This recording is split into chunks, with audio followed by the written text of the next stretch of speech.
السلام علیکم everyone, I hope you people are good.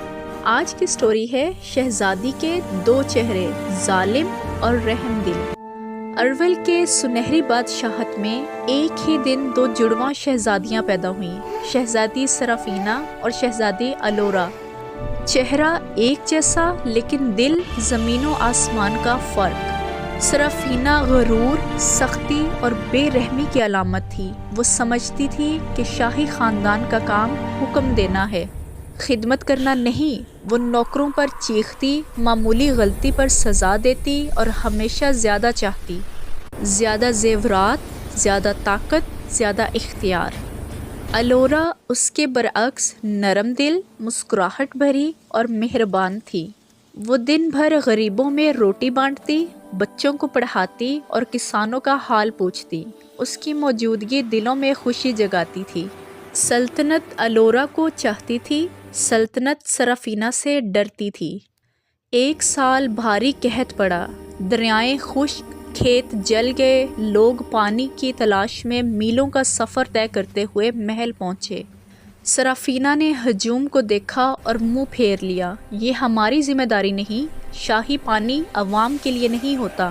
الورا آگے بڑھی، آنکھوں میں درد لیے۔ اس نے محل کے آخری بڑے کنویں کو کھول دیا اور ہر خاندان میں پانی تقسیم کروایا، یہاں تک کہ گھوڑے بھیجے تاکہ دور دراز دیہات تک پانی پہنچایا جا سکے۔ سرافینہ غصے سے لرزنے لگی۔ تم سلطنت کا خزانہ لٹوا رہی ہو۔ الورا نے سکون سے جواب دیا، میں سلطنت کو بچا رہی ہوں۔ اس رات سرافینہ نے ظالمانہ حکم دیا، محل کا کنواں بند کر دیا جائے تاکہ کوئی حتیٰ کہ الورا بھی پانی نہ لے سکے۔ اگلی صبح سلطنت پر قیامت ٹوٹ پڑی۔ آخری دریا بھی سوکھ گیا، لوگ بے ہوش ہونے لگے، بچے رو پڑے، جانور ڈھیر ہو گئے۔ الورا دوڑی ہوئی کنویں پر پہنچی، دروازہ ہلا کر چیخی، کھولو، لوگ مر جائیں گے۔ بالکنی پر کھڑی سرافینہ نے نیچے دیکھا۔ ایک ملکہ کو سخت فیصلے کرنے پڑتے ہیں، مگر شام ڈھلتے ہی وہ منظر سامنے آیا جس نے سرافینہ کے دل کو ہلا دیا۔ ہزاروں لوگ محل کے دروازے پر جمع تھے، لیکن غصے سے نہیں، وہ مشعلیں اور پھول اٹھائے ایک ہی نام پکار رہے تھے، شہزادی الورا، شہزادی الورا۔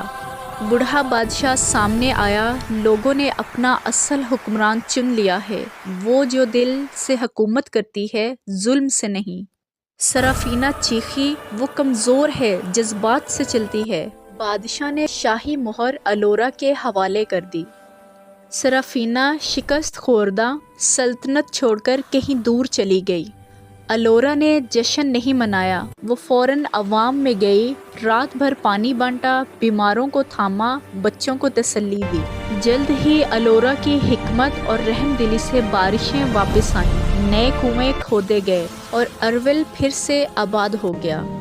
سالوں بعد سرافینہ نادم ہو کر واپس آئی، بدلی ہوئی، نرم دل، شرمندہ، اور الورا نے مسکرا کر اسے گلے لگا لیا، کیونکہ رحم دلی فقط سلطنتیں نہیں بچاتی، دل بھی بدل دیتی ہے۔ Thanks for watching.